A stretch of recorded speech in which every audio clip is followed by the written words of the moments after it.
welcome to Peeves and Cues, the podcast with views about cues that peeve you. My name is Lee, and with me today is, as always, my co-host, the wonderful Anna. Hey guys, how you doing? We have got one hell of a topic today. Last episode we started you off really nice and easy with the whole tattoos, unprofessional.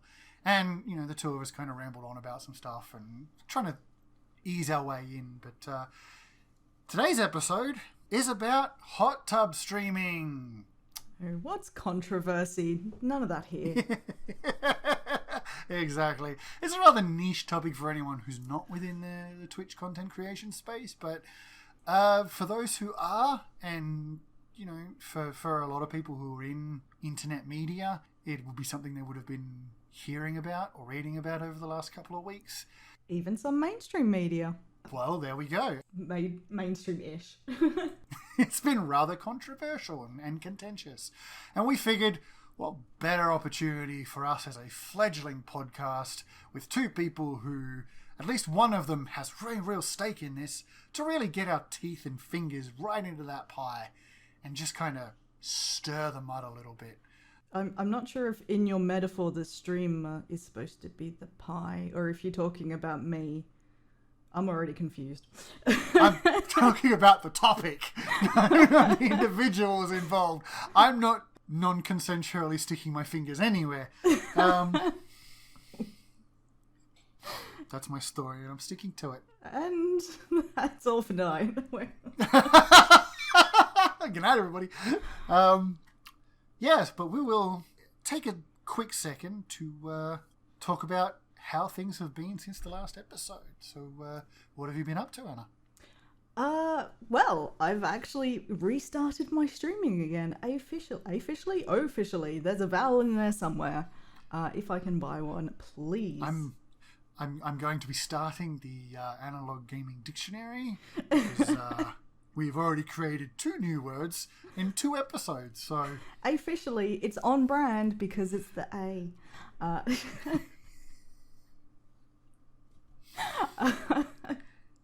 Sorry. What I should say is I had a stream last night, and whether it was because I was a little bit excited or whether it was because the monster I had rather late in the evening, I didn't really sleep yesterday. So I may be a little bit punchy today, but it all adds to the fun. Punchy? Oh, I didn't even think that. See, I'm slower. I'm a punnet and I don't even know it. That really doesn't translate well, does it? Not really, but, you know, we'll go with it for now. Swiftly moving on. It isn't a podcast until I've made Lee facepalm at least once. If it's a really good one, you can actually hear it on the recording.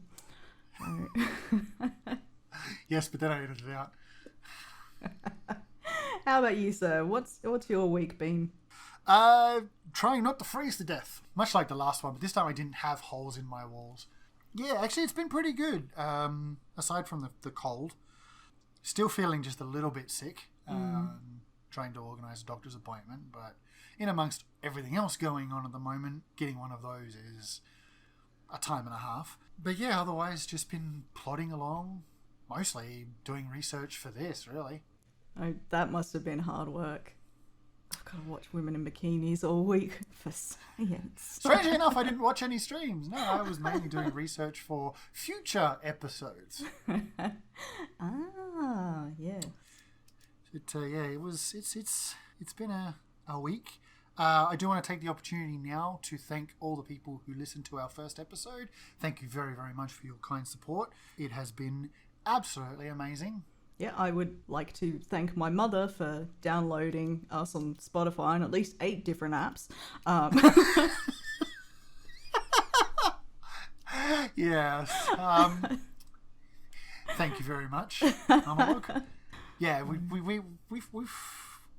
I'm not going to go into details because, you know, that's not what we're here for, but I was pleasantly surprised and very, very thankful for the support people gave to our brand new podcast about, frankly, just talking about other people's opinions and maybe giving our own every so often. So, yeah, but, you know, it's been fun.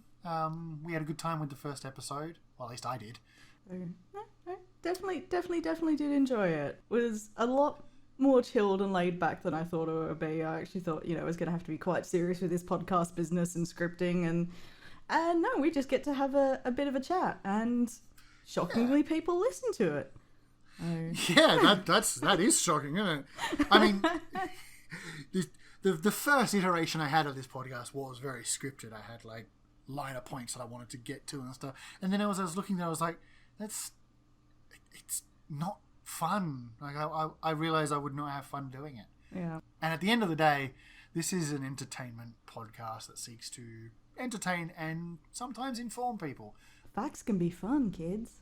Exactly. Learning is fundamental. Oh. Don't worry, I'll cut that out. I'm just stealing that one for later. But yeah, it's been amazing to see some of the support from people who have listened. And we had one person live tweet their first episode of this podcast. Really? They live tweeted the first listening to, which was good. I mean, granted, I know them and they're very good friends and a very good podcaster themselves. This reaction show is awesome. Yeah, it was good to have them give their thoughts to it. But yeah, otherwise, not much has happened for me this last 2 weeks, really.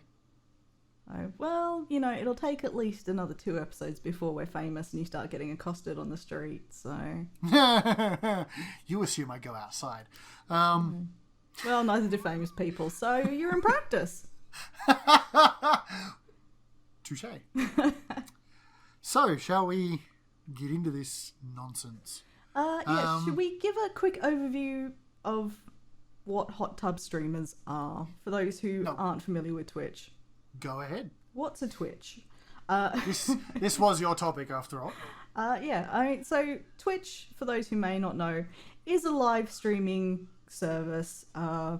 Imagine YouTube in real time. You've got people who can chat and interact with you. Now, it was primarily developed as a gaming site, and this will come relevant later when we talk about it. Now, recently, a new meta have emerged of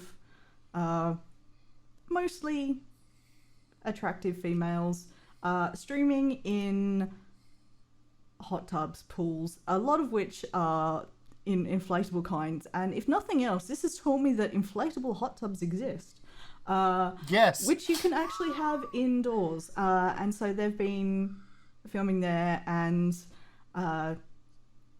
interacting with their viewers, normally in a category that was called just chatting. So rather than gaming or doing a particular activity, they're just chatting with viewers. So basic interactions, except in a hot tub, in bikinis. That pretty much sums it up, I think. Really? That hits all the highlights? Pretty much. So yes, that gives you kind of a ballpark. A ballpark? Kind of an overview, not a ballpark figure. It gives you an overview of what the thing is all about. I'm just running out of words today. And back on to Lee.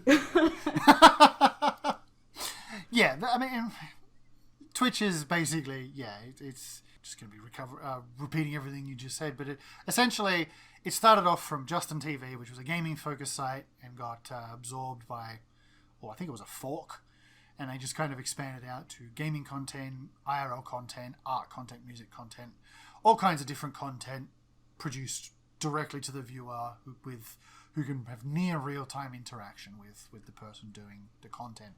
You've got people doing tabletop gaming on there from all around the world.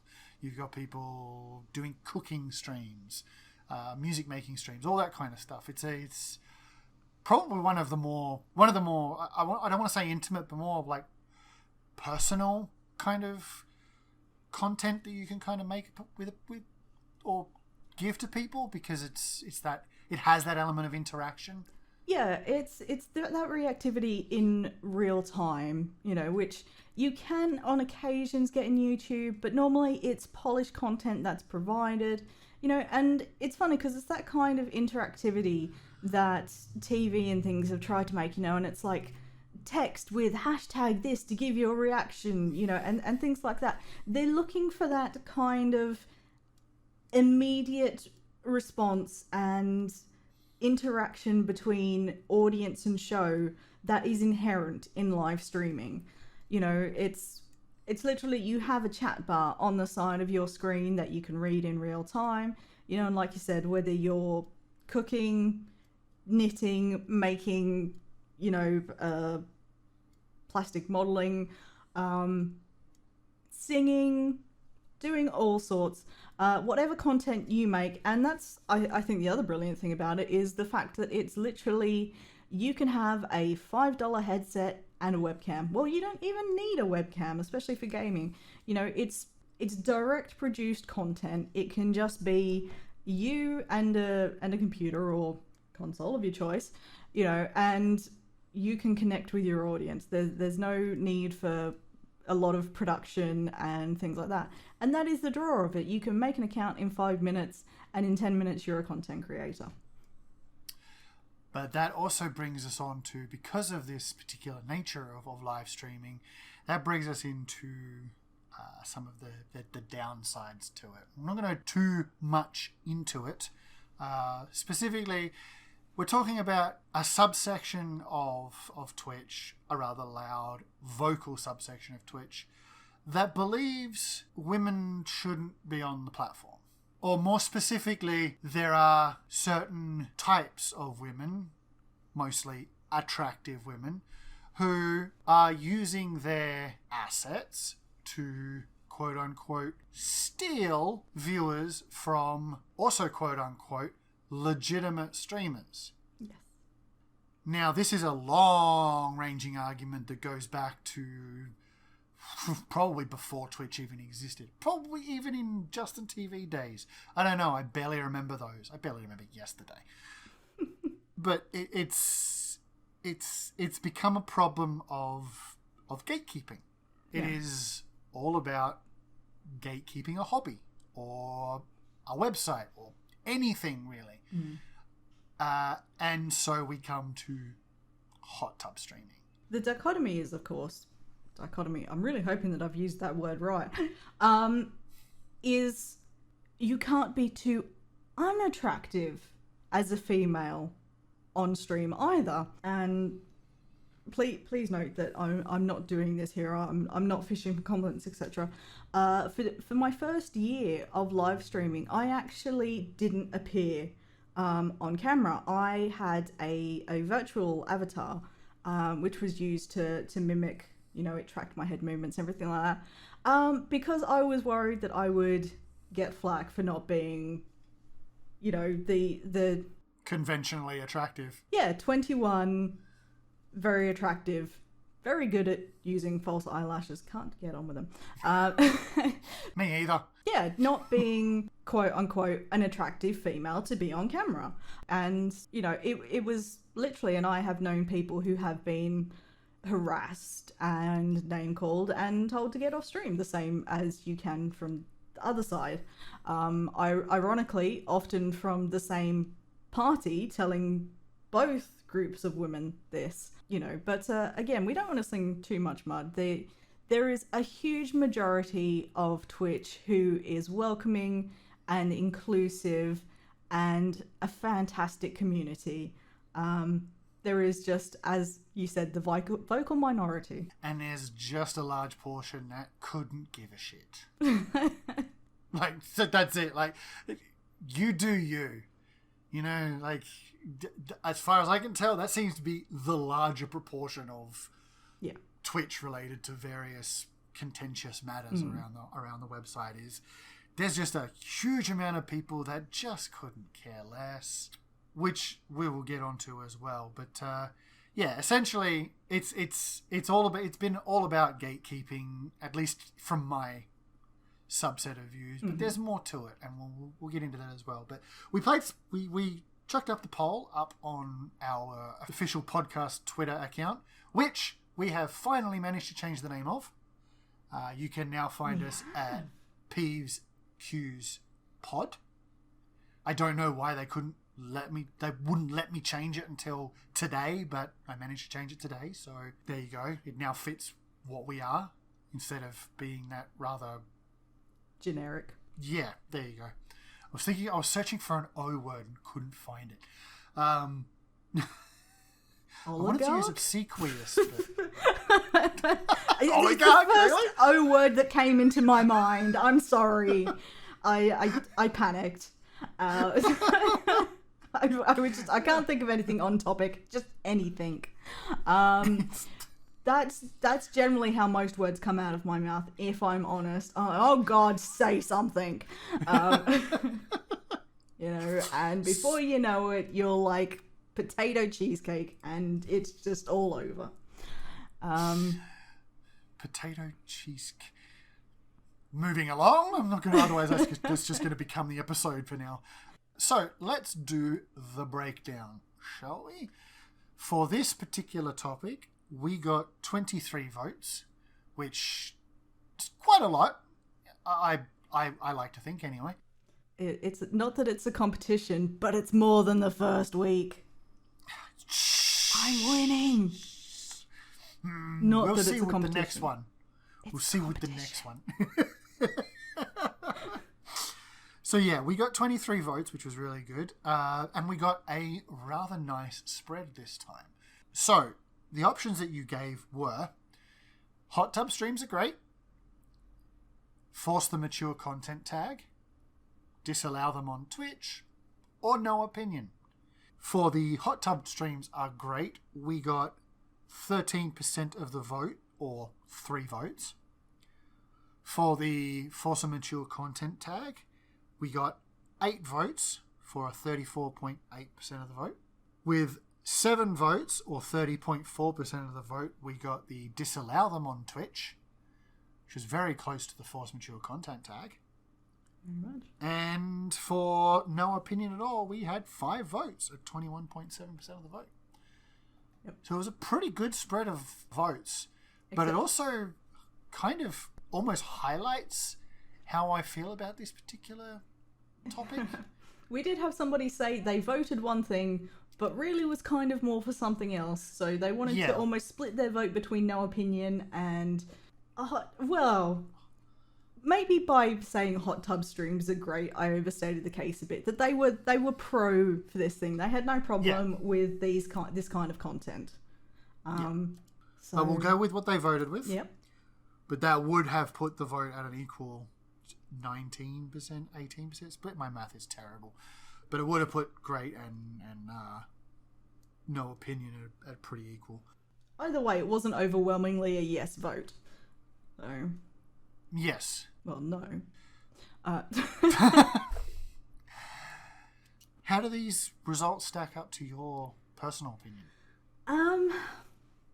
Well, it's a bit interesting, and I kind of, without wanting to go totally off topic, I put in the forced mature content tag, because at the time when I was writing the poll, I felt that seemed a decent compromise.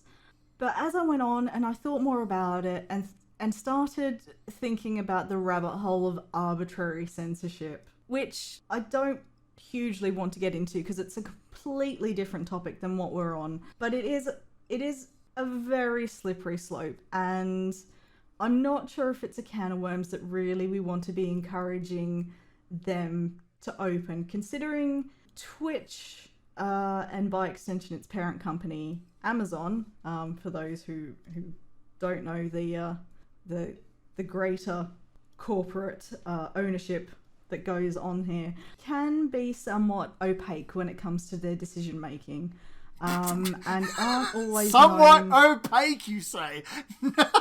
That's such a generous way of putting it, Anna. That is such a generous way of putting it. You have better luck getting blood from a stone. Well, I am hoping information out of not Amazon to have a Twitch. lawsuit by next episode. No, they're fully aware of it. They know that. We know that. Everybody knows that. I don't think it's contentious to say that Twitch is about as opaque as obsidian rock. Like I don't think it's contentious to say that, but I there is no accountability for their decision making. We no public accountability. Don't even know who the decisions are made by. We're told that there's a team. We don't know who's on the team. We don't know if it's a team decision, if it's somebody from the team that morning hasn't had their coffee and so gets cranky, and is often shown by there's a huge variation in how the rules are applied. Yes. Which, again, is another bone of contention, and I'm not going to go into, they've got their favourite people and it depends how much you earn and things, because, there are all such things which are taken into account in a business, but it can be very hard to try and understand where the thinking's coming from. And because of that, and because, like I said, often decisions are made and there is a huge amount of prior history here that has shown Twitch made decisions that straight up look pants on head crazy and have to walk them back a week later. From, it's Latino month, let's give everybody all their normal emojis but put sombreros on them. That actually happened. Just as one example that you might just sit and scratch your head over. So they don't always have the best track record for implementing things in a sane, logical, even-handed manner. So forcing a content tag on content that by its very nature can change from minute to minute. And often streamers may start out for just chatting for half an hour, catching up with what they've been doing, kind of like we do at the start of the podcast. Then they might change to Pokemon for 2 hours. They might then spend an hour playing chess, and every time they'll be changing their categories, So having a category or some kind of algorithm that will possibly force that kind of content tags and potentially associated advertising or whatever else is something that I'm feeling progressively more nervous about even suggesting for something as non-binding as a poll. Really, it's not like Twitch is going to pick up on this and they're going to say, well, it won on the Peeves and Q's podcast poll, so that's what we're doing. Eight people said stick a mature flag on it, and those 8 people must be right. I could say that's about normally the majority they get, but no, I'm sorry. It does feel like that sometimes, doesn't it? I'm not saying, unfortunately, that I have a better answer. And I think one of my replies, not actually to the poll, but I actually ended up doing a little spiel about this on Twitter myself, which is how I realised that maybe had enough to say on this topic to actually make a podcast about it. He's a streamer for several years, has several thousand followers, regular following, even did it full time for a while when, because of COVID, he lost his job. And, he said the same. He said, I have no problem for these women if that works for their brand. And a lot of people who, as streamers, do think of themselves as a brand the same way a Kardashian might market themselves. And kind of, there are almost parallels to reality TV. Everything you do reflects your brand. He said, if they want to do it, that's fine. He said, by that same token, though, he said, I have 2 children. He said, and even when they hit that age of 13 where they're actually allowed to go on Twitch, I wouldn't let them on there unsupervised because of the current way content is freely available. And he's not just talking about hot tub streams, sorry. There have been other issues. Very famous one, a ex-partner of Twitch, one of the most famous people, in fact, they decided to use his channel to recommend other channels, one of which was made very quickly, very anonymously, and posted porn. So I can understand that. The same as you wouldn't put the controller to, cable channel in your child's hand unlocked. He's saying he wouldn't want his children to have unsupervised access. And, it's how do you tread that line without having something as arbitrary or as impersonal as an algorithm force those kind of tags. I'm not sure what the answer is, but I'm not sure it's something that I'm comfortable with. Whereas, like I said, at first, I thought that was, a great solution. And I should probably stop talking now because I'm probably it's somewhat off topic. But I myself, I don't have a problem with them. Much like my friend said, if that's your brand, that's fine. A lot of people do diversify their content. Yes, they may have things which are more on the sexual side. Some use sites which are considered sex work. And I mean that in the greater context. I don't mean that these women go out and solicit people to have sex with. I mean, they might post pictures where they are topless or, whatever range. We're talking extracurricular content that makes money absolutely. that is not considered safe for work. Yeah. We're talking things from like OnlyFans or campsites or things which are perfectly legal, perfectly acceptable ways to make money. Yep. And that that's several 100% mainstream fine. celebrities have done. Yeah. Exactly. And one doesn't stop the other doing it. Just because a famous actress might have done an R-rated movie, that doesn't mean she can't do a Disney feature film. They aren't shown at the same time on the same screen. Although recent history says usually when they've done a Disney movie, they sometimes end up going into the R18 movies. Oh. It does. There is a strange, weird history of a teen breakout idols and, becoming very. Yeah. It's almost like a rebellious thing. We were in this kid-friendly hype. Yeah, woo, yeah, woo, ha. I think it's a and way then of I hit underscoring 18 the fact that they might be 25 years old playing a 16-year-old, and it's kind of like saying, no, I actually am a mature adult person. Mm-hmm. People normally don't have wrinkles in high school. It's a fact that we may have forgotten because it's so common now. And I'm not talking about the teachers. But yeah. Yeah, no. Jokes aside, yeah. It's. I see. Personally, I have no issues. Like most people, like you, like your friend. I don't have an issue with it. I really don't. I don't get it. I don't get the appeal. I get why they would do it, following a meta or it's working for them. Fine, go nuts. Get that paper. I don't get the appeal of watching. And that's on me. That doesn't mean there isn't any. It's just I don't get it. But it is interesting to me that at least in our responses, a lot of people did think it deserved a mature flag. Yeah. That to me. Now, I am a male. I am on the other side of the spectrum. There are lots of aspects to being a female that I have zero concept of. I have seen some of it, but the depth of it goes beyond my understanding. Ladies, you put up with so much shit.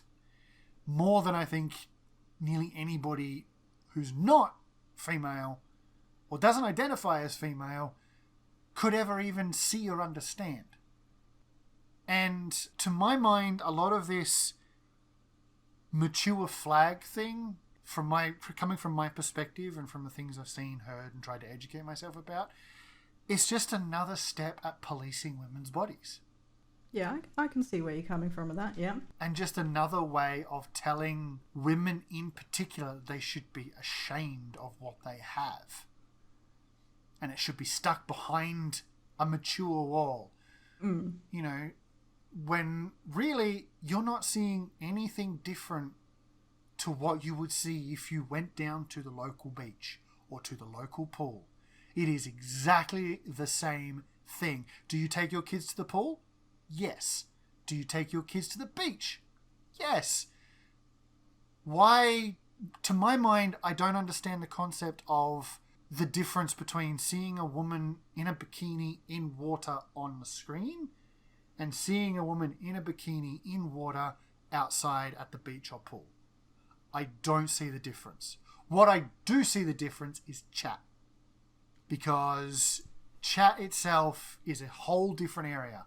And I think that's where people, for my mind, that is where I think the mature flag comes in. Yeah, unfortunately, we can't say you have to actually be emotionally and mentally mature to, type in this channel. It would save us a lot of problems. And I was actually looking through the new pools, hot tubs, and beaches category that Twitch, put on in their own kind of way of saying how can we kind of control this a bit. Now, bearing in mind that any channel on Twitch you aren't forced to watch. You can, in fact, hide any channel you don't want to see. The same as you might say, I don't want to see this story on your Facebook feed, or I don't like this advert. Myself personally, I'm not a huge sports girl. Maybe that might be a stereotype, but I'm like, do you know what?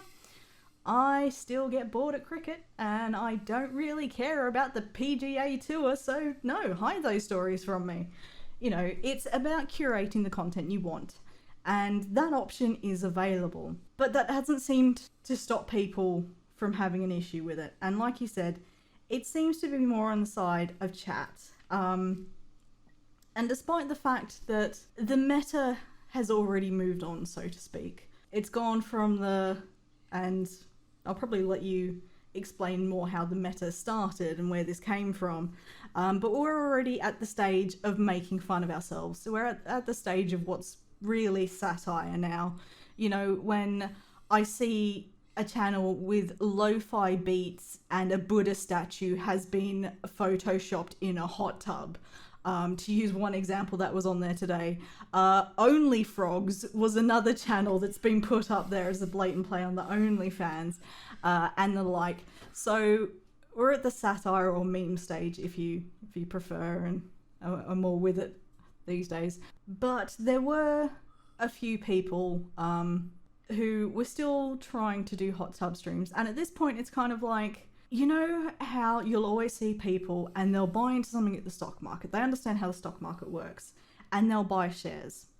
And then you'll have the people and they'll read publications and they'll see things and going, that stock's going up, I'm going to buy that. And, they'll have their Reddit threads and things, and there'll be other people who are kind of late to the party that they'll get on that. And then there's your Uncle Frank, who's heard everyone talking about it at the party, and you guys are talking about it's been over months ago. And he heard about it, and then he buys the stocks, and he is really late to that party. There's still a few people in there, and I was actually noticing predominantly these are new streamers trying to get a following. Or, depending how cynical you want to be, people trying to get a quick buck out of it. And, hey, if it works, it works. And again, like you said, it was, and it comes from both sides. It was the, from the vulgar to the, suggestive to the downright insultive, from the, oh my God, you're so pretty to, you're ugly, what do you think you're doing? You're so hot. Your body's not that great. Show us your X, Y, Z.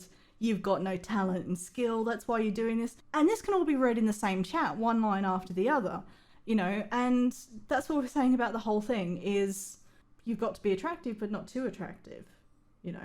You've got to be sexy, but don't be too sexy, and whatever you do, for the absolute number one rule, don't let anyone know you're successful at it. Because my God, will that get the back up more than anything. I see you nodding there. So, just for the listener who may or may not know, when we talk about the meta, it comes from gaming language, I believe. I'm not all that up on it, but essentially it's trending. It's trends. It's when we talk about the meta, we talk about things that work for X amount of time before they become obsolete, before they're no longer trending. In this case, for some period it was hot tub streaming. Before that, it was just dance streaming in tinier and tinier and tinier clothes. A meta is essentially something that is designed to attract attention, get as much attention as quickly as possible, get the intended result as quickly as possible. And if it goes away or becomes too oversaturated and people don't care about it anymore, doesn't matter. They got what they needed out of it. Yeah. And they can move on to the next one. That's what we mean when we say meta. Yeah, the optimum route to have the best chance of success with the, I'm not going to say the most minimal amount of effort, but for whatever the conditions are, kind of optimal conditions to get the optimal result, which is then countered or made obsolete. Like you said, there's, changes from Twitch, there's something becomes oversaturated, there's backlash, and then move on to what's next to give them more growth, more income. Because at the end of the day, this is a business. For the majority of people that we're talking about, and at the level we're talking about, it's their full-time income. If this isn't successful for them, they're not eating. And most of us are going to do what we can to be successful at our jobs. Yeah. So I think when we come down to this is, I think a lot of the issues that people have, and I'm generalizing, I'm spitballing, I don't know for sure, I don't know for certain, I don't want to make these claims concrete, but I think a lot of it is it's patriarchy. It's misogynistic patriarchy. For some women it may be internalized. Maybe they don't even know it. I'm pretty sure most of them don't even know it. But when you're surrounded by it and you grow up in it and you live in it, it becomes what you do. When you have a situation where you're chastising, you've got a group of women chastising the tall, busty blonde in the tiny red dress with her makeup on and all the rest of it. That is internalized patriarchy. Yeah. I mean, that's one of the most extreme forms of it, but that's what it is. And I think that's what we've got going on here. We've got misogyny and patriarchy from the male side of things, and gatekeeping is part of that, where they are literally looking at someone who is making their what did I hear? It was on something else, but it is making their dingle tingle, and they like it, and they feel ashamed about it. And there's jealousy in it too, because they see that they're not a female, they're not a woman, they maybe don't have one, but this is someone who, again, I don't want to generalize, but these people generally end up being people who may not be all that popular with the opposite sex and feel kind of rejected by the opposite sex a lot, and then they come into their spaces where they feel like they were in control, such as Twitch, where they were able to show off what they were good at doing because they didn't go outside and didn't associate with other people, so they played games all the time and they got really good at them. And then an opposite sex person who is very attractive comes in and blows past them in all of their metrics that they, like their success metrics that they set themselves up for, which is a problem of their own making, and it upsets them. It's jealousy. It is, I have put in all of this work showing off my, quite frankly, unimportant skills at something that really doesn't matter, and someone else has come in wearing a bikini, sitting in a hot tub and talking to people and doing the and getting tons of subs, tons of views, getting affiliate in like a week, getting partner in 3 weeks, and I've put in 3 years of work and I can barely make enough money for a single payout every couple of months or every month or whatever. It is systemic jealousy, it is systemic misogyny, it is a problem. And it is their problem because, quite frankly, they're not engaging. Yeah, it is. And a lot of people on Twitch seem to look at it as a zero-sum game. And what that means is if somebody else is winning, I'm losing. Now, whether that's a mindset that we get into, especially considering a lot of them are in competitive esports where winners and losers are very much a thing, but it is that. And that's why they're like, oh, girls are doing this and they're stealing my views. You aren't entitled to those. There's also the fact that I don't like Fortnite. I don't like FPS titles. Again, this could be coming off as a stereotype. I find I don't relate as well to a character if I can't see them. If I see a pair of hands, to me, I'm not caught up in what's happening to that protagonist. If I see a full person in front of me, third person view of a character, I am immediately more invested in that character. That's just my point of view on games. It's the way I tend to relate to them, and that makes it more engaging to me. That doesn't mean that there's not a huge amount of people, and in fact most of the top 10 highest paid streamers will all be involved in esports and FPS fields. You make that point too. Here's the problem that a lot of these complainers also conveniently or willfully ignore. For as long as Twitch has existed, it has been exceedingly rare for any spot in the top 10 to be taken up by a single woman. Yeah. A single woman. The top 10 views and earners list in Twitch is overwhelmingly dudes. Yeah. You are complaining about a problem you are manufacturing yourself because you are insecure. I mean, honestly, it's like saying that Rihanna has killed Lee's singing career. Right? How dare she? How dare she? I worked damn hard for my singing career, thank you very much. Yeah, because you I sing haven't in put the out a shower single album every single time. Yeah, and my shower audience loves it. Yeah, but she's good looking, she teams up with models and with Fenty, and how dare she? And she's making bank, and it's because obviously it's easier for her because she's a woman. And that is what the argument boils down to, yeah. It's not that she has talent or is an incredibly hard worker or has the willpower backing and ability to put out so much work and so much songs and talent and work with so many people. No, it's because she has a pair of boobs and those songs are mine. You sound... But the fact is, being successful on Twitch is being the 1% of the 1%. Yes. I have a nephew, and he would watch the likes of, Ninja and Shroud.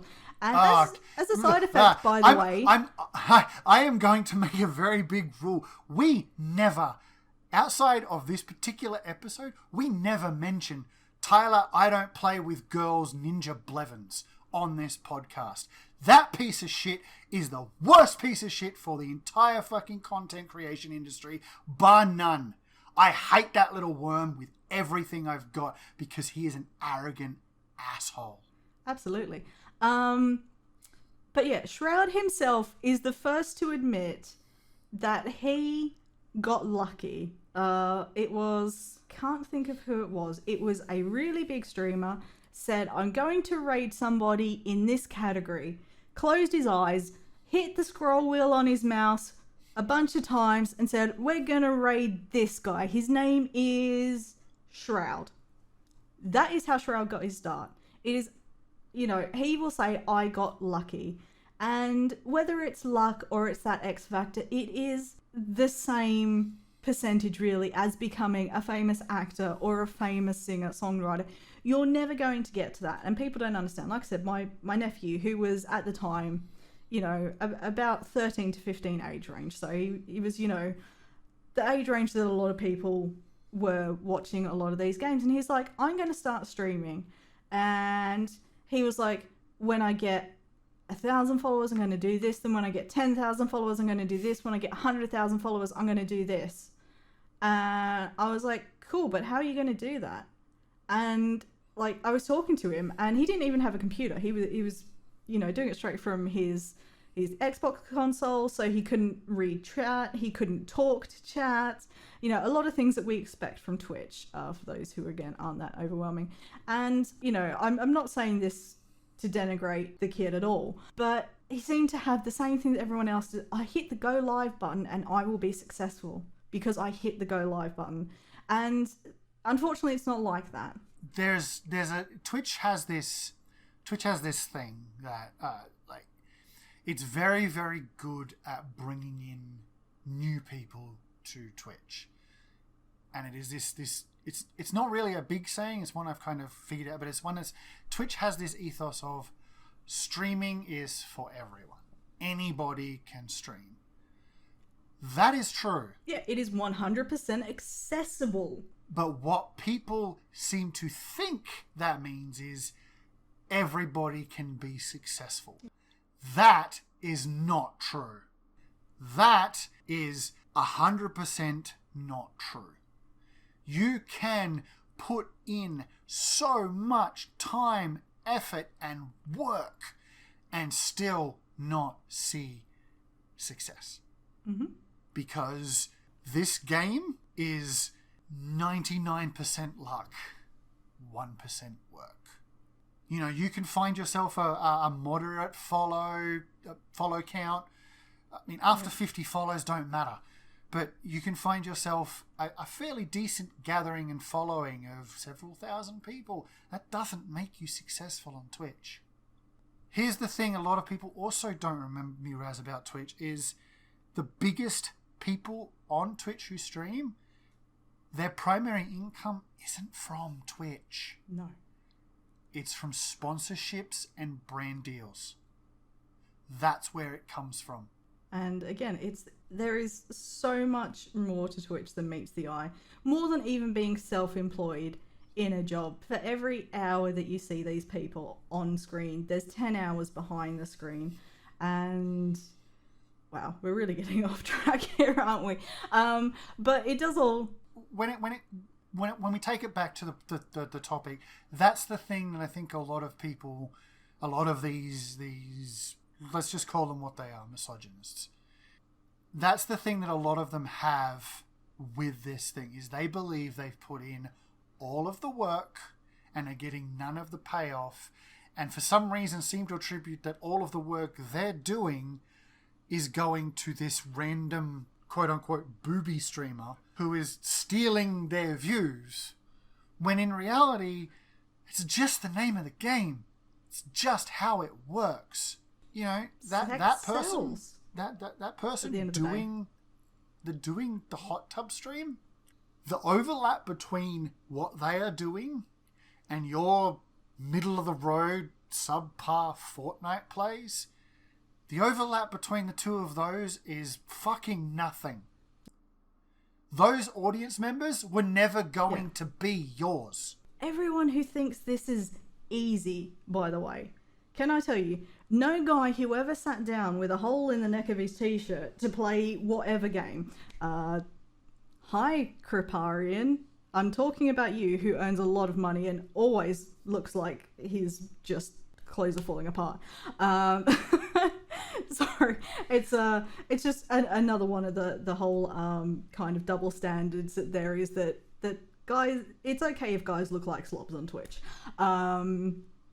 And I but should how say dare that he you has as a cleaned woman up appear sometimes. on camera without cakes of makeup? Yeah, if you're wearing a bikini, you've waxed yourself to within an inch of your life. You have spent an hour doing your makeup and your hair.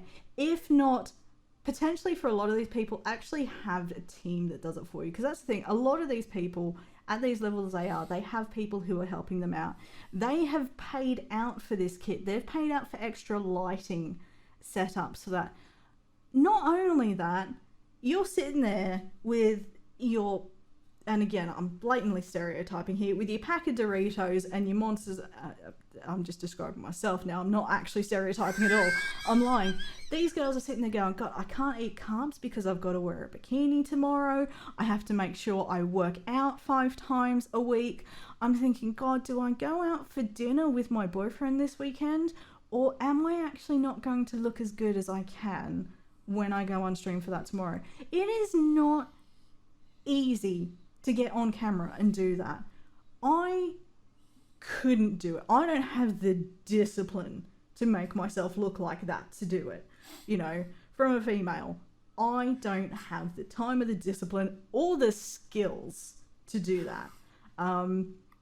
Makeup is a skill. I will tell you that now. You know, and I'm a professional hairdresser, you know, and I'm still saying that I couldn't do everything that needs to be done to get all the lighting and everything set out. Not to mention, those bikinis, half the girls in them are designer bikinis. You're like, they're doing whatever. No, they're actually putting in a lot of money for this as well. They're getting it back, but they've got to spend that money to make the money as well. And it's working because it's a business, and they know that they are their product, and that, like most things, if you live in a Western society, sex sells. Don't believe me? Yep. How many times have you seen Fireman's Charity Calendar? How many times do you see girls in skimpy dresses, or, you know, even when they used to do like the motorbikes and things like that, you know? Or the college car wash. Yes. You know, even from then, we know, from a DIY charity fundraiser to Kim Kardashian breaking the internet with that picture of her butt. Sex sells. And if you are trying to be successful and that is in your portfolio, I'm not saying that's all they have. Many attractive women can be intelligent and have business acumen as well. But it is wasting a tool in your toolkit if you don't use it.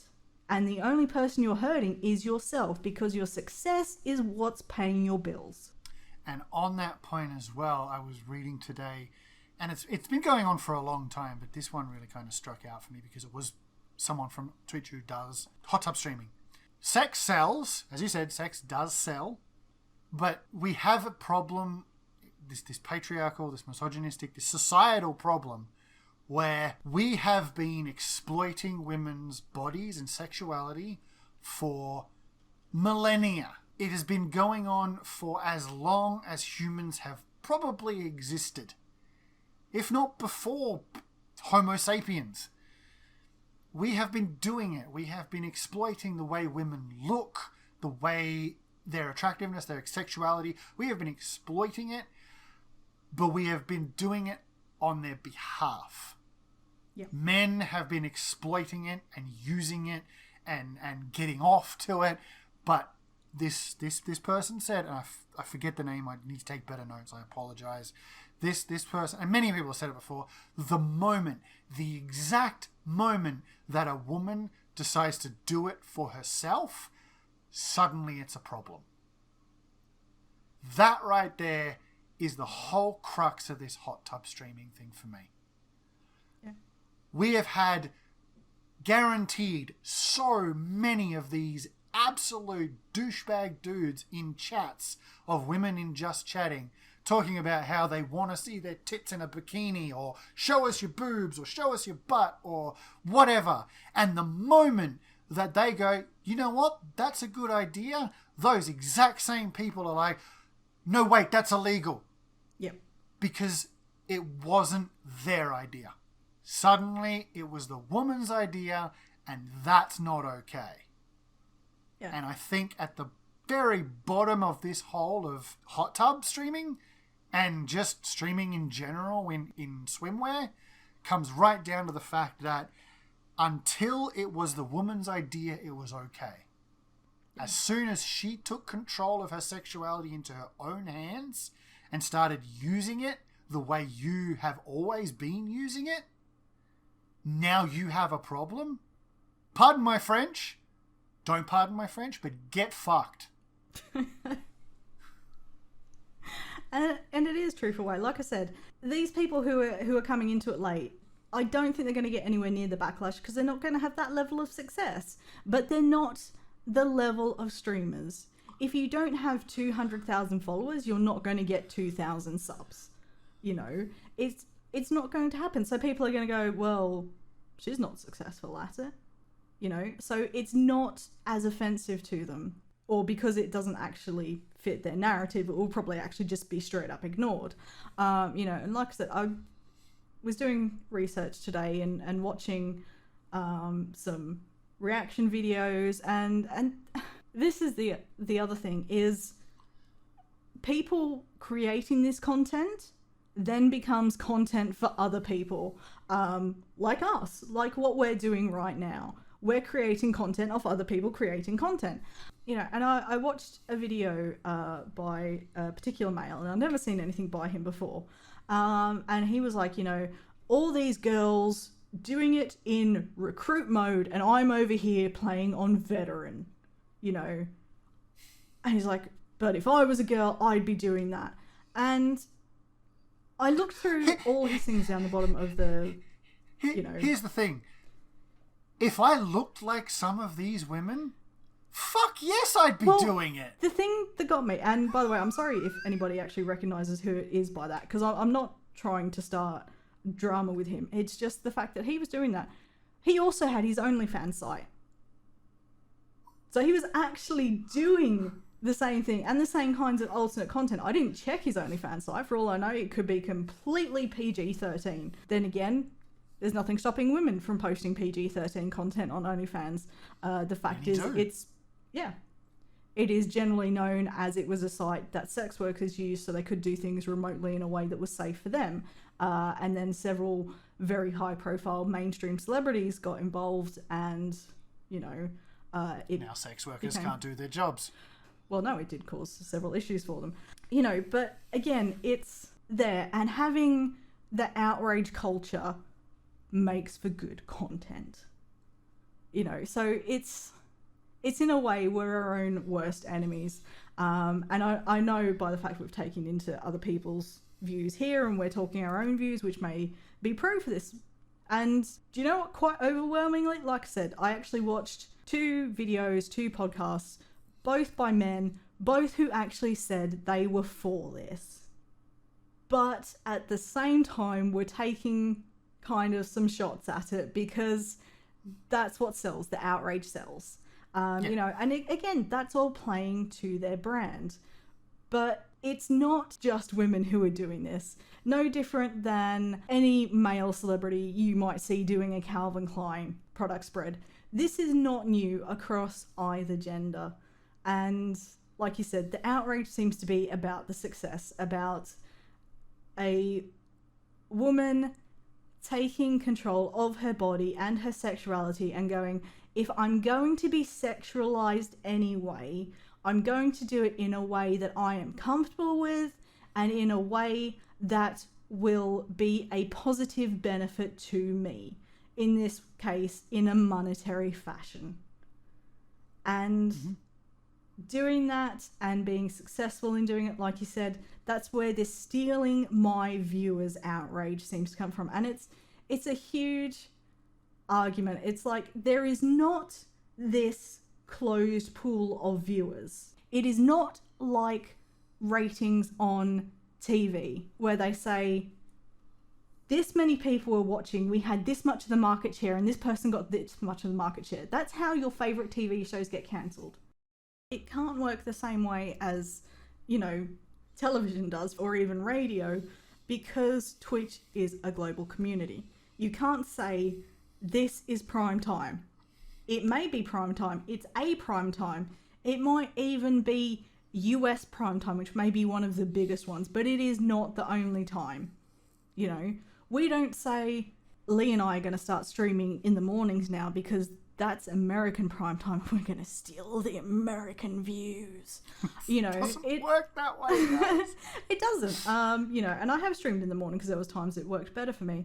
And it is not this finite pool, because yes, it might be American prime time, but it doesn't mean that there's not people who are in Europe who are awake at the same time, you know, or us here in Australia who are awake at that time. Exactly, it's always overlapping. It's in the morning for us, and you know, we have a boring job, or we're stuck in our own office and we can be doing that, but we can have it on our tablet at the same time.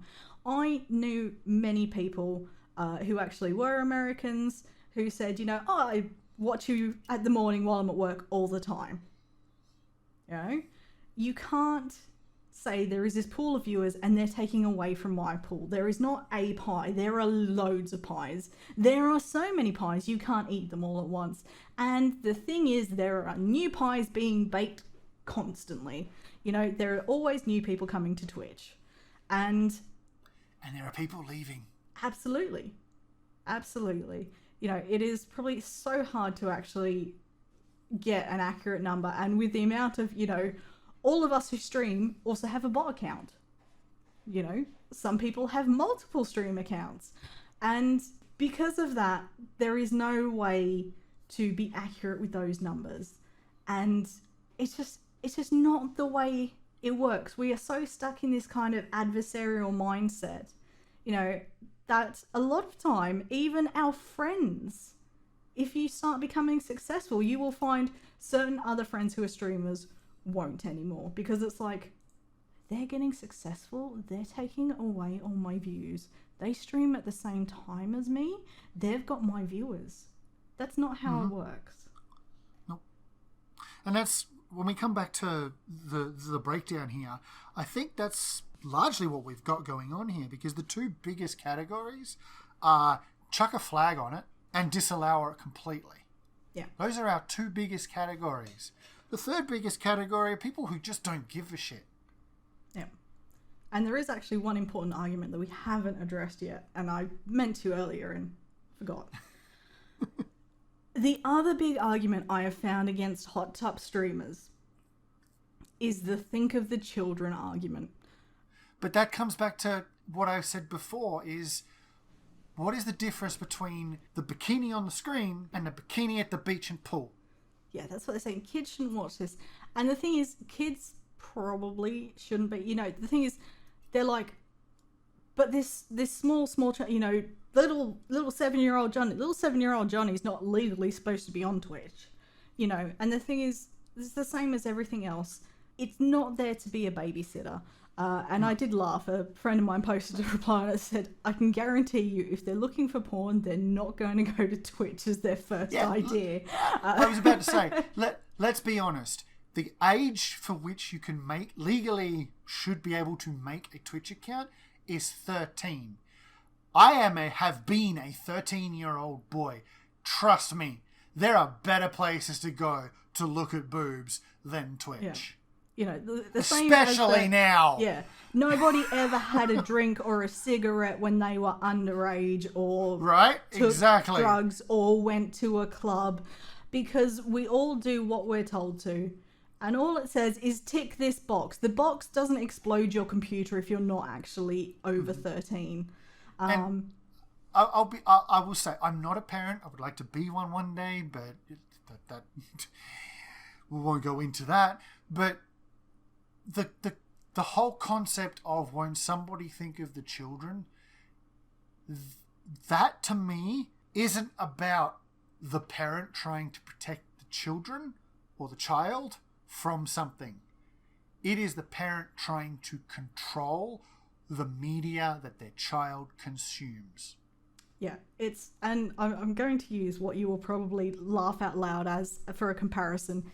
That episode of The Simpsons where Marge goes against Itchy and Scratchy, you know, that it's all like, we love and share and love and share, you know, and then David comes to town and they're all like, oh my God, he's exposed, you know, and she's like, well, it's art. I think, you know, everyone should go and see it because it's art, you know, and it is. There's at some point where you can't blame the content. You have to actually be a parent. It's personal responsibility. Actually, yes, be responsible for the raising of your children and have those boundaries in place.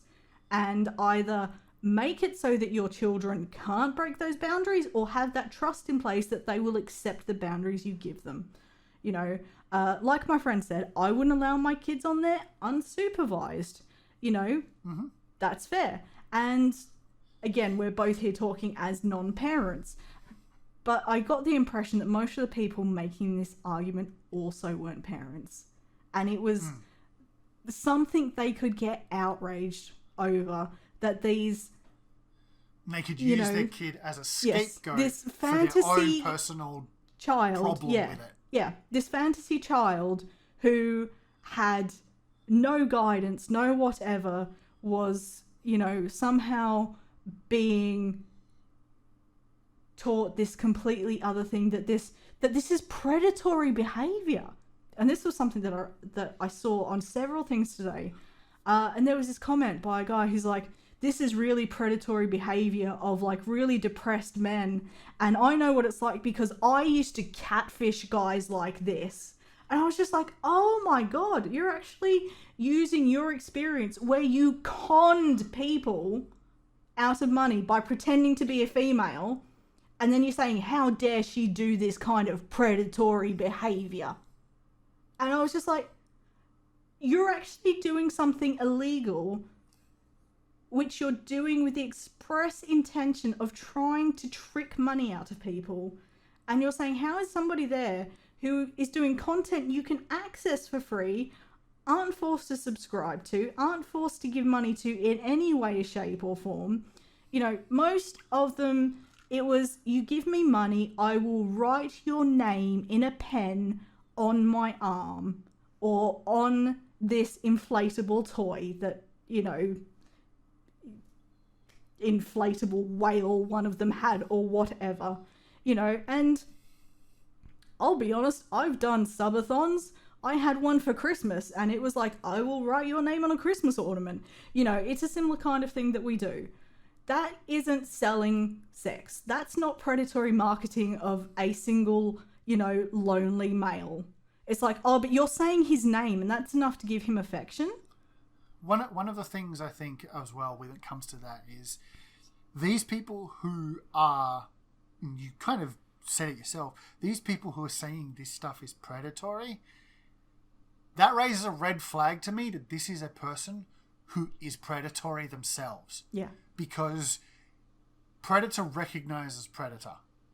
And if you think somebody just sitting in a hot tub splashing about and talking to people and writing their names on pool toys is predatory, that says more about you than it does about them. Yeah. And like you said, it's a perception.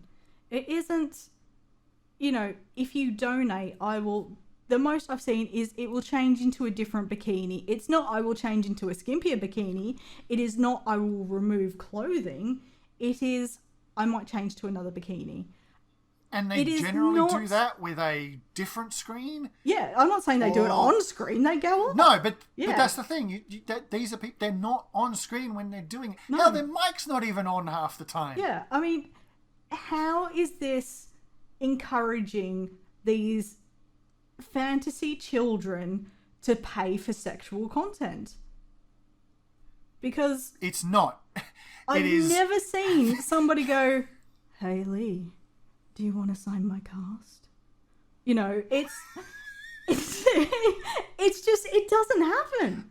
No. You know, where does this suddenly become sexual? They're not even saying, you know, I will write your name across my breasts. It's projection. That's what this is. It's 100% projection. Yeah. Now, we're running very over time, which is fine.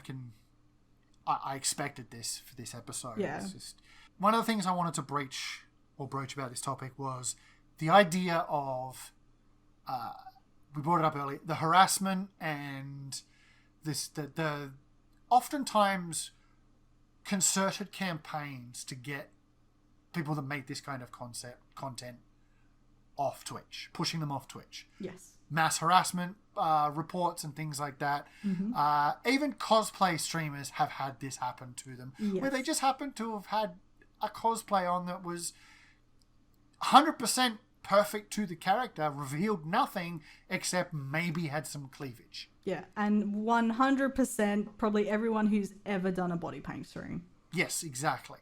And has had these efforts by these absolute troglodytes to get them off Twitch.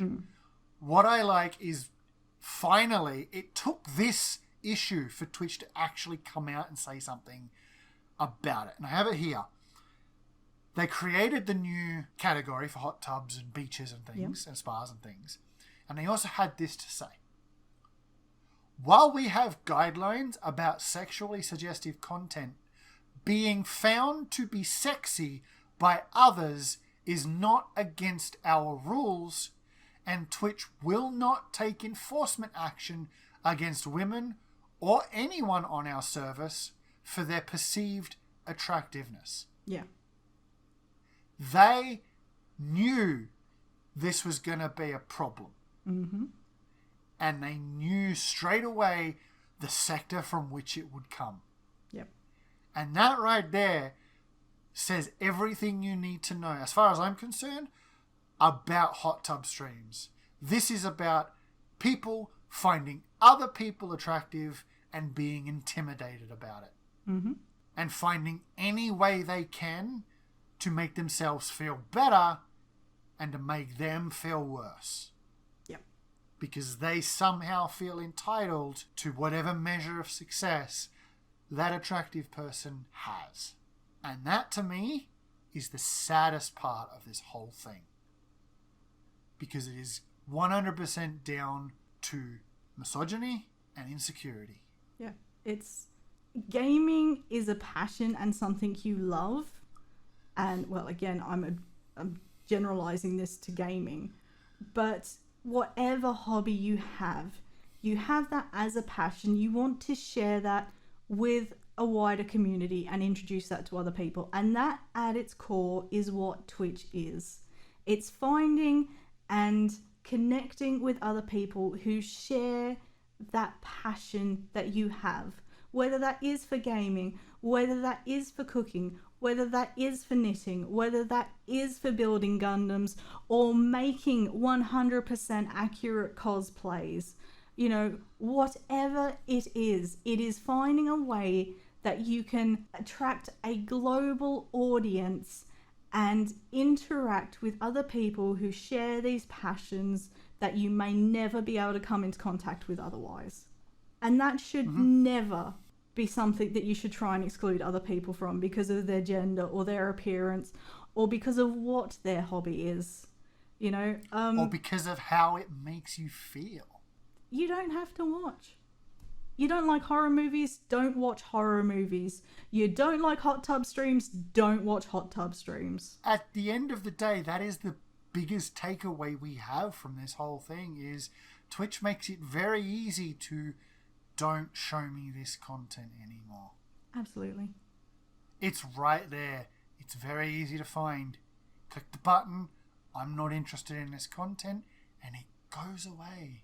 Yep. And if your child, mythical or not, decides they want to watch Twitch, then you can set it up for them too. Yep. It's a bit skeezy to go into your child's account and tell them what they can and can't watch, but, you know... Depends how old this child is. You know, at a certain Exactly. level, that's responsible parenting. You know, I had a friend who said the other day, had her children, they're aged about 7 and 8, said, love watching my good friend when he streams because they love the game. Like, okay, you're breaking TOS, but, you know, that's a whole other issue. It's a technical thing, but I know a lot of people do it.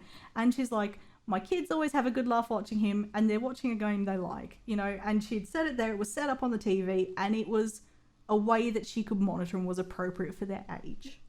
And it's similar to going to the movies. You can, as a parent, take your under 15 child into a M15 plus movie. That's entirely legal because you as a parent are with them. Yeah, you can show them, you know, Game of Thrones from the time they're 3 years old, and trust me, they'll see more than they will on Twitch. But you can do that. It comes down to you have to start taking responsibility. And we're talking about this think of the children argument.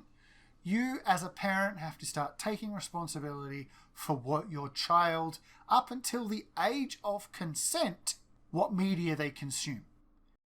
In my opinion, develop the trust with and relationship with that child that means they don't feel the need to be ashamed of the content they feel like they want to consume. Yeah, absolutely. Even as an adult, you shouldn't have to have a company gatekeep your content for you.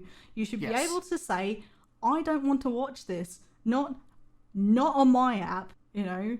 Not say, well, I don't like this, so it shouldn't be on the thing at all. Because everyone has their own individual tastes, likes and dislikes. Just because they're not the same as yours, I'm not advocating that they throw esports off Twitch, you know? I wouldn't mind if they did. I get what you're saying. You know?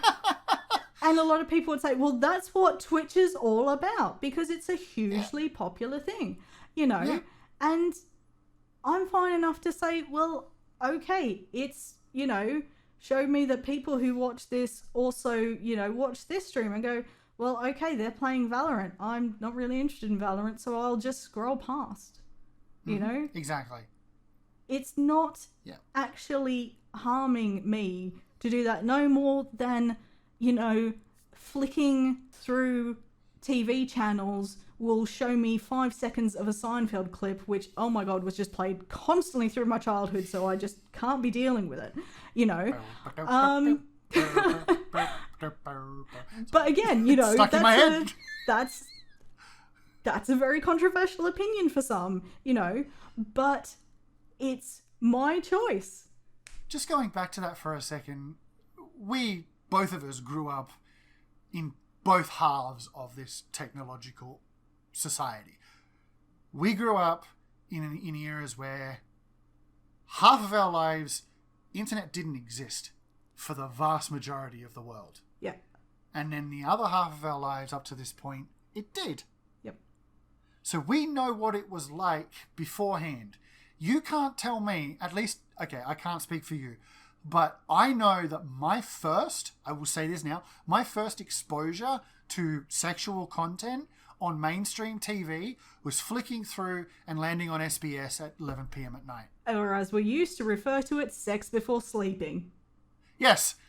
That's exactly what SBS was for. Yes, I mean, it was this special broadcasting service, but it was also where the TV porn was. Normal TV for a certain time, and then a lot of time they would do, and I think they still do, they did anime and like Adult Swim at a certain time of night, and then after that it was pretty much porn, and that's why it was jokingly referred to as sex before sleeping. And I was about to say, we had 4 channels. We had 7, 9, 10, SBS, maybe ABC. We never actually got ABC really where we were. We had ABC radio, but we didn't get it on TV and camera. But yeah, SBS was where many of us first experienced the wonder of Amelie. The L Word. Yep. All these shows that on normal mainstream TV you wouldn't see, but on SBS, that was where they went. Because it was world film, world cinema. That just happened to have lots of nudity. And they were good movies. Yeah. It just happened to be filled with a lot of sex. Yeah. And it was where a lot of us first got our exposure to pre-internet. Yeah. And I think when it comes down to it, Twitch is the tamest thing out there. We have, I'm not going to mention it, but we have a website where you can go to see what all these people think these women on Twitch are doing. Yeah, they actually gave an entire country that was in lockdown free access for a month. A particular European country, you know, so they said, well, you can't do anything else. Have some free porn for a month because it's the least we can do. You guys are all stuck at home. You know, but they've got a quite lighthearted view towards their content. Yeah, but it's one of those things where I think, from my perspective, we have this issue where especially when it comes to things on content on Twitch, especially when our livelihoods, or what we consider our livelihoods, whether it be hobbies or straight up careers, when we make it on content creation, especially on Twitch, we have this weird situation where we are totally okay with propping up the status quo of society. We will shout to the world about how woke we are and how liberated we are and how women should be able to do anything they want whenever they want. We shouldn't gatekeep or anything. But as soon as they decide to do it on Twitch, somehow that's not okay. Yeah, it's okay. We're all inclusive. Do whatever you want. But, oh, God, don't talk about politics because you might lose viewers. Yeah. And I think at the end of the day, we have this problem that we need to get over. And I'm seeing it in this breakdown, in these results. We have so many people who will say to my face that they believe women should... They believe free the boob. You remember that campaign? Oh, it was a breastfeeding one, wasn't it? or something. Free the nipple? Well, it was also about nudity laws and how men can walk around topless but women can't. Yeah. And yeah, part of it was breastfeeding too, because women still have to cover up when kid wants a feed, which is fucking stupid. But free the nipple campaign. And they'll be all about supporting that. But I guarantee if someone came out with their very first breastfeeding channel on Twitch, can you imagine the uproar? Yeah. Because suddenly that's not okay. Yeah. I have actually seen somebody breastfeeding on Twitch. She was demand feeding her child. It was a new birth, less than a few months old, and people were saying things about it, and she was like, how do you think this is sexual? I'm nourishing my child. Yeah. It is quite literally what they're biologically made for. If you are getting the tingle dingles from someone breastfeeding their child, you're the one with the problem. Yeah, and she was still mostly covered up. You should probably seek professional help. Yeah. You know, I'm sorry. A slight, you have if you were issues. wearing like a strapless top was what was visible. You know, and it was this whole thing going on, and it was like, I like this, that there was this time for a while where women who were publicly breastfeeding were literally making like little woolen hats that looked like nipples and areola to put on their baby's heads while they were breastfeeding. That's amazing. And I thought that was just fantastic. I thought, what an amazing way to just, you know what? Oh. If you think I'm getting my tit out, well, here's my kid's head and it looks like a tit. But yeah, I think personally at the end of the day, I don't get it. It's not my kind of content. But babes, if you wanna waddle around in a hot tub in the middle of your living room and talk to people and turn out looking like a prune after 45 minutes, and yeah, you go right ahead. If it's summer for you and it's 40 degrees in your house and you want to do a hot tub stream, but it's actually a cold tub stream, definitely go for it. Just go for it. It's going to be way better for everybody. Yeah. Because I don't know about you, during the middle of summer, I ain't turning my camera on. Oh, I've given myself heat stroke shut into a small room with all the lights on. Literally have. You know, so there have been times when I'm like, I would love to be in a swimming pool right now just because it would be so much cooler. But so for me, this is a non-issue. And I think everybody complaining about it just needs to wake up and see exactly who benefits from your hatred of this. Yeah, absolutely. And the fact is, I guarantee it's not you. Everyone you're hating on has already moved on from it. The one person in particular who they all wanted banned, her last one, looking through her videos, was 2 months ago. So really, all you're doing is giving her free publicity. It's not hurting her. You can't say, oh, you know, let's go and report her, because she's not doing anything with nudity on, and neither are any of these people. And really, just don't hate on people for trying to make a living, however they do it. You know, like I said, check your biases.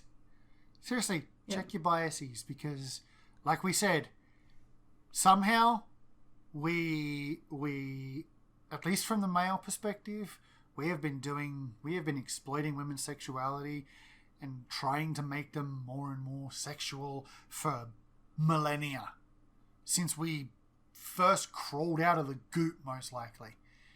But yeah, the moment they started taking control of it for themselves and essentially doing for themselves what you were doing to them, that's when you had the problem, and that's not okay.